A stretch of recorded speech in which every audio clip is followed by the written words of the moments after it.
Ladies and gentlemen, the secret word tonight is shoe. S-H-O-E. Really? You bet your life.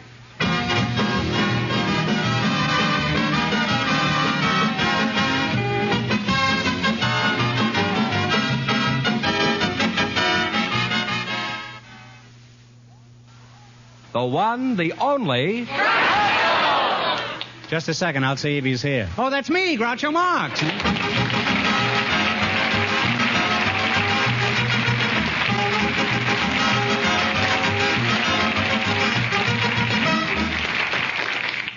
Thank you. Well, here I am again with $3,000 for one of our couples tonight. George Fenneman, who's first to try and take it away from me? We invited some expectant fathers and some baby nurses to the show tonight. You did? Just before we went on the air, the audience selected Mr. Frank Sullivan and Miss Margaret Lindsay. Folks, meet Groucho Marx. Welcome. And if you say the secret word at any time we're talking, I'll pay $100 in cash instantly. It's a common word, something you always have with you. A baby nurse and an expectant father, eh? Miss Lindsay, I presume you're the nurse? I am.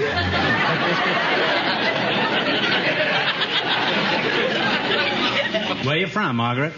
I was born in Johnstown, Pennsylvania. During the flood? Before or after the flood? Well, a lot of water's gone over the dam since then. If you pardon the expression. How long have you been a baby? Nice. I mean, how long have you been a nurse, baby? About 18 or 20 years. Mm-hmm. How many babies have you had, Margaret? Oh, hundreds of them. About 300 a year. How long have you been married? About 40 years? I'm not married. I trust that's the proper explanation for that. You've taken care of 300-400 babies? Yes. Mm-hmm. Mr. Frank Sullivan, huh? Yes. You're an expectant father, huh? That's right. What are you expecting? A baby. I didn't think you were expecting a kangaroo, Frank. I mean, are you expecting a boy or a girl? A boy. A boy, huh? How do you know it'll be a boy? Friends in Washington? Sooner or later, it'll be a boy. When is this boy going to arrive, Frank? Any minute. Well, what are you doing here? Why aren't you over at the hospital making life miserable for everybody down there? The doctor told me to get out of there and stop cluttering the place up. So I asked him if I could come over here and make some money to pay for the baby. Fine baby. He's not even born yet. Already he's putting the bee on the old man for money. Now, Miss Lindsay, as a baby nurse, just what do you do? Well, we take the baby and the mother home and get the formula from the doctor, go home and see that the mother and the baby are taken care of, and Who cook takes them. care of the father? Well, if necessary, I would. You give him his bottle, you mean? Yes. Mm-hmm. Tell me, how long do you take care of the mother and the infant? Oh, anywhere from 2 weeks to a month, according to Papa's pocketbook. Mm-hmm. That's a very mercenary attitude, isn't it? Then what do you do? Go on to another case. Well, I guess a job like that calls for a lot of changes, huh, Margaret? Yes, it does. Mm-hmm. When are you expecting your next baby, Margaret? Monday. Is that so? Congratulations, You're much calmer than the expectant father over here. What kind of work do you do, Mr. Sullivan? I drive a cab and I sell physiotherapy equipment. In the cab?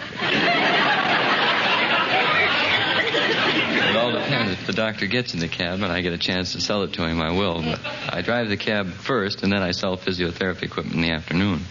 Have you had any news yet about the kid? No. Well, stick around. Gabriel Heat will be on soon. How long have you been married, Frank? A little over a year. How'd you meet your wife? I met her at Big Bear when I was on leave from the Air Forces. I went to a dance up there. Oh, were you a pilot? Yes. She had a ribbon on. She was a beautiful girl. Just a ribbon? No shoes or anything? She had shoes and everything on.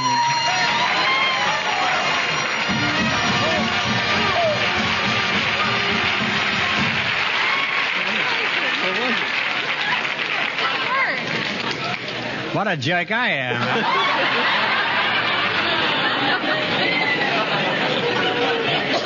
throw you in the shoes there. Oh, no, that's me this time. I don't get a nickel, huh? Well, you just made yourself $100, Pop. Congratulations. Now, where were we when you threw that shoe at me? So, what happened? Well, I asked her to dance, and we danced, and then I called her up when I got home. Isn't it difficult in her bare feet? How did you meet your husband, Margaret? I haven't any husband. Well, are you married? No. Well, that explains it, I guess. But why aren't you married, Margaret? You're an attractive girl. Being around babies so much, it seems to me you'd want to get married.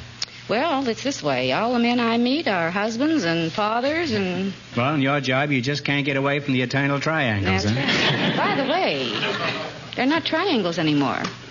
They're not triangles? They're squares. They're squares.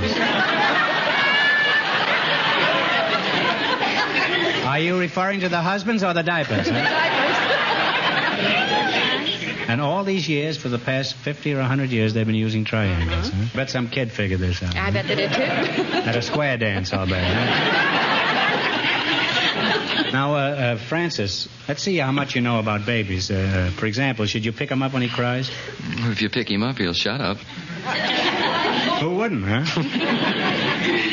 That'd spoil him, I suppose, huh, if you picked him up? Huh? Well, they say so, but I've been reading books, and it says it doesn't spoil them. Clara Barton, how do you feel about picking up crying babies? Well, I think it should be done because you never can tell what's the matter if they have a pin sticking them or gas on the stomach or, etc. Well, the etc. is probably the reason he's crying in the first place.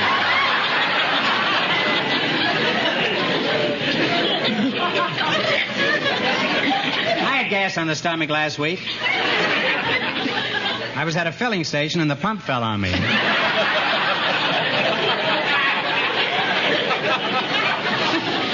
Miss Lindsay, are you married yet? Well, time's a wasting, you know. You're liable to wind up an old maid. Bring her in and we'll wind her up together. Huh?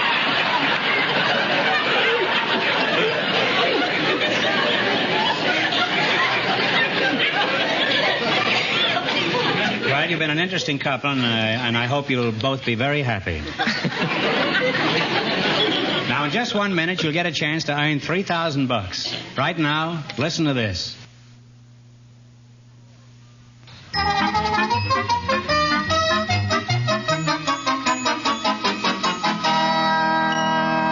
right, now you're going to play You Bet Your Life for $3,000. Fenneman, bring our expectant father and the baby nurse up to date on the rules. Each of our three couples has $20. They bet as much of that 20 as they want on each of 4 questions. The couple that earns the most money gets a chance at the $3,000 question at the end of the program. Our other 2 couples are in a waiting room off stage, so they don't know what's happening out here. What question category did you select? Songs about New York. Is that right? Mm-hmm. How much are you going to bet of the $20? $10. Jerry Fielding will supply the music. You identify the song. Okay, Jerry.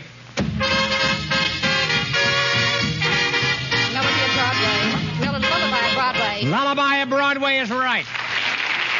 And they're on their way. They have $30. All right, you're going for $3,000 tonight. Remember, that's the big prize now. How much of your $30 you going to try? 15. Talk right up now. Talk 15. right up. Oh, 15. I'd rather have 20, but... Come to some decision 20. between. 20. Huh? 20. Has the kid come yet? No, not yet. All right, $20. What's the title of this New York song? 42nd Street. 42nd Street. They're really climbing. They have $50 now. Why are you climbing away up? Here's your third question. You have $50. How much are you going to try? 40. $40, huh? Play, Jerry. Give my regards to Broadway. Broadway. Now they're up to $90, Groucho. All right, you've crept up to $90. Now, how much are you going to try this time? We've decided 80. Are you married yet, Margaret? No. All right. You're going to bet $80. What's the name of this New York song? The Bowery. The Bowery is correct. And they wound up with $170 plus $100 for the secret word.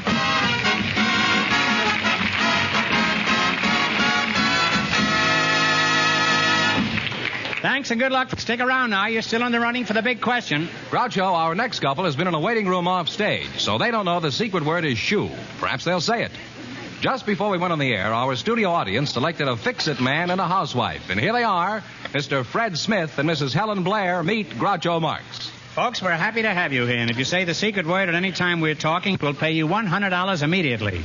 It's a common word, something you always have with you.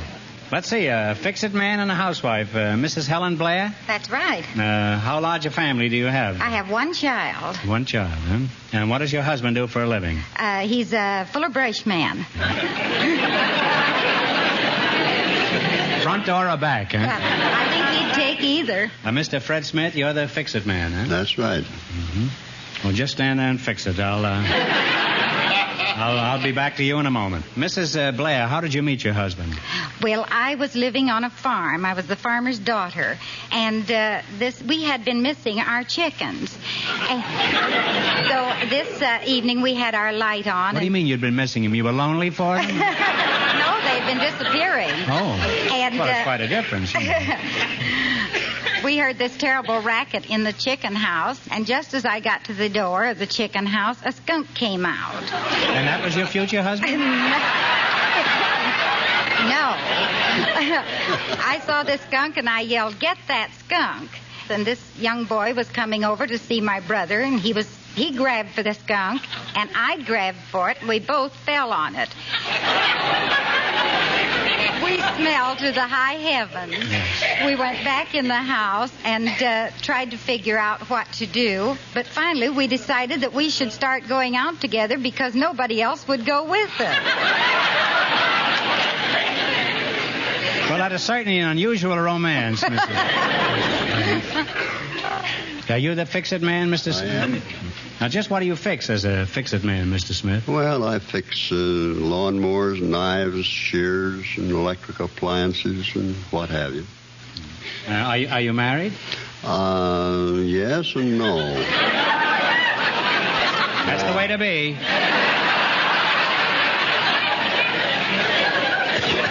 What do you mean, yes or no? What kind of an answer is that from a... However, I'm going to marry the same woman that I was married to. Didn't it take the first time? Why are you remarrying the same girl of your dreams? Well, I think it's the proper thing to do. How old are you, Mr. Smith? 71. Gee, you don't look it. You look about 58.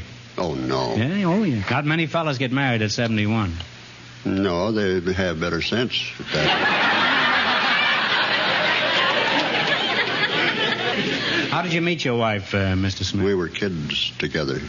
Well, that's possible, but how'd you meet her, huh? How'd I meet her? At school. In school. First time my wife saw me, I was on the cover of Time magazine. She made me get off. It was her magazine.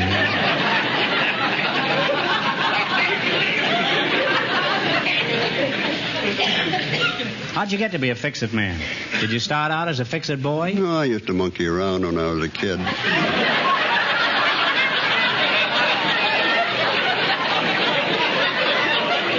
So did I, but all that got me was trouble, huh?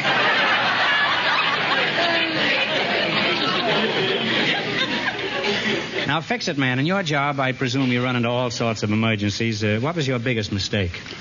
When I moved to Missouri to live.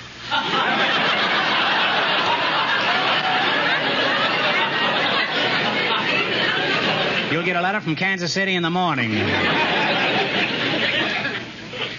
Now, Mrs. Blair, when something starts falling apart at the seams around your house, how do you get it repaired? Well, my husband... Your husband is falling apart at the seams? No, he even fixed my... Tonight he had to fix my shoe before I...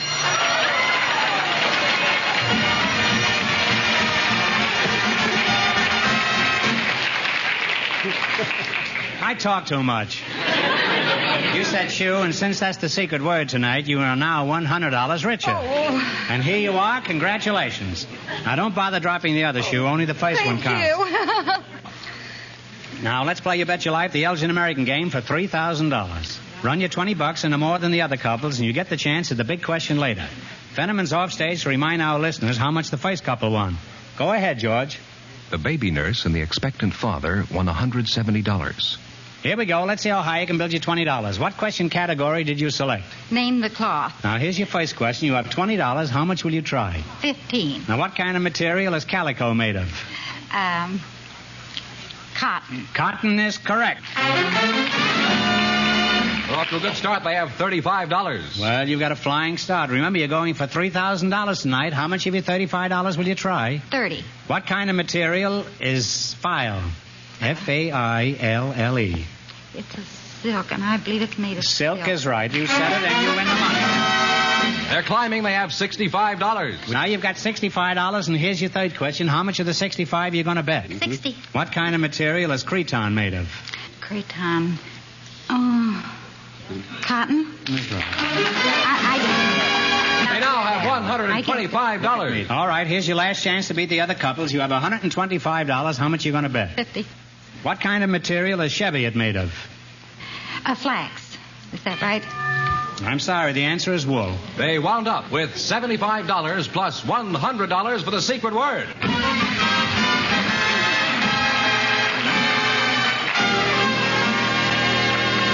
Now, in just 1 minute, our last couple will play You Bet Your Life, and then we'll know who gets the $3,000 question. Right now, I want you to pay attention to this.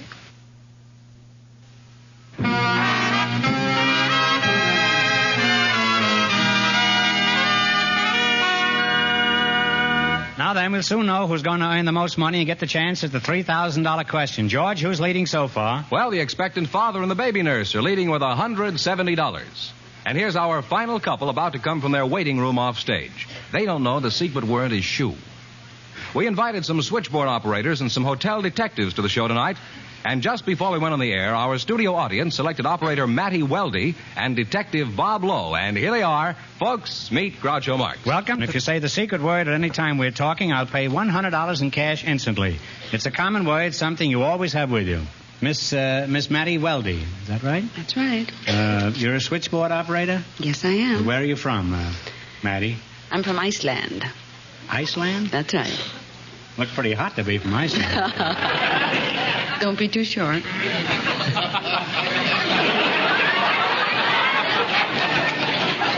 One can never be too sure, Miss Weldy.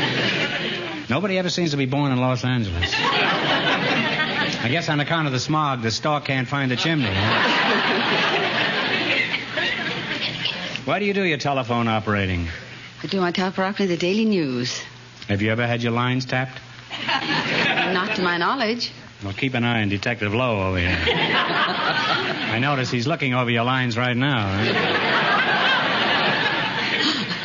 Detective Bob Lowe, huh? Mm-hmm. Where are you from? Cleveland, Ohio. Mm-hmm. Didn't they used to have a ball club there? Tell me, Dick Tracy, at which hostelry do you do your snoozing? I mean snooping. Huh? I don't do any snoozing and I don't do any snooping. I beg your pardon. At which hotel are you an eye, ear, and nose specialist? Why, it's the Country Club Hotel. Do you work day or night, sir? I work the night shift. I used to wear a night shift. Now I wear pajamas. You must have had some embarrassing experiences in your job, haven't you, Mr. Lowe? Yes, Such as looking someone straight in the eye through a keyhole? Well, I don't look through keyholes. Well, it's my mistake. I thought you looked a little peaked, that's all. Besides, I should have known a man as tall as you was strictly a transom man.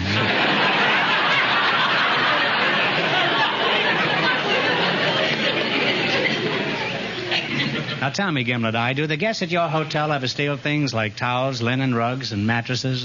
Oh, occasionally they take a towel or two, yeah. Mm-hmm. What do your towels at home say? They say his and hers. His and hers, huh? I can just picture you at home, huh? Your wife throws the his and her towels in the Bendix washer, and there you are peeking through the little window, watching his chasing hers through the hot soap suds.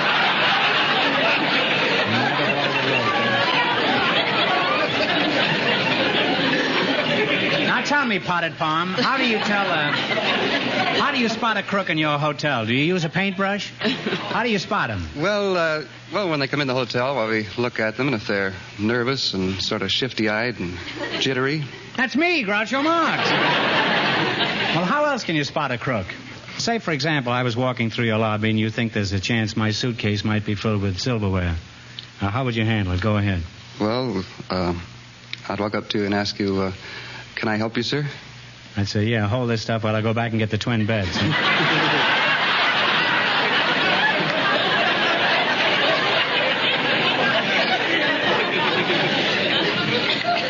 Well, are you going to arrest me or not?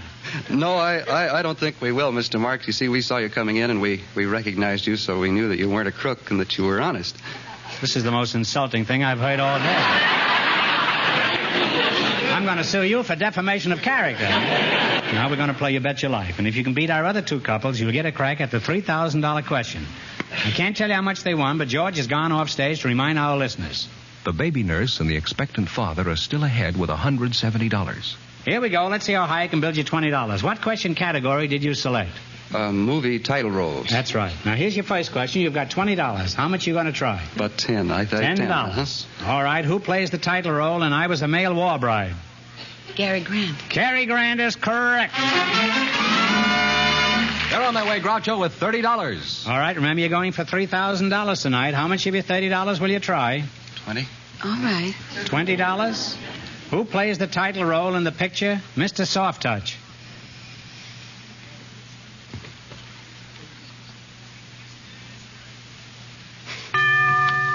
The bell is tolled. Well, anyhow, it was Glenn Ford. Now they have $10. You have $10 left. How much are you going to bet now? Better bet the 5. Yes. You're going to bet 5. Well, who played the title role in The Champion? Kirk Douglas. Kirk Douglas is right. They're on their way again. They have $15. All right, now you have $15. Here's your last chance to beat the other couples. How much will you bet? How much of the 15? All. All? Okay. Who plays the title role in The Fighting Kentuckian? John Wayne. John Wayne is right. And they wind up with a grand total of $30. And that means the expectant father and the baby nurse with $170 get the chance at the $3,000 question.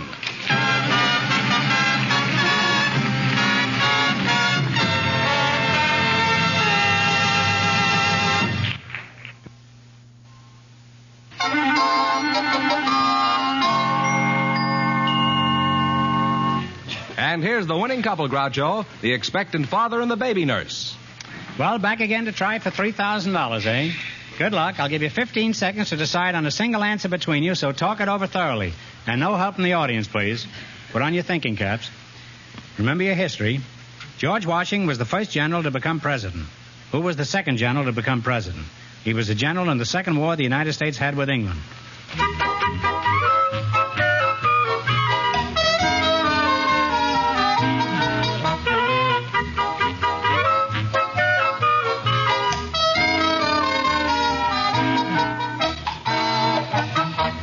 What is the answer you two have decided upon? Jackson. Andrew Jackson is right.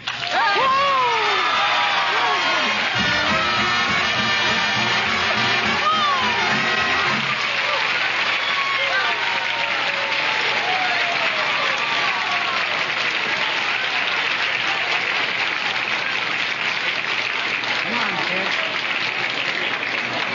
That's right. You win $3,000 in cash. Now, what are you going to do with all that money? What are you going to do with yours, Francis? I have to have time to believe it first. Well, let's say it's true. What are you going to do with that money? Well, I'd like to put some in the bank for Junior. Well, you can afford to have triplets now, you know. And Margaret, what are you going to do with yours? I don't know. I think I'll try to buy a home for my mother and myself. You won $270 plus $3,000. You really cleaned up tonight. Congratulations to both of you.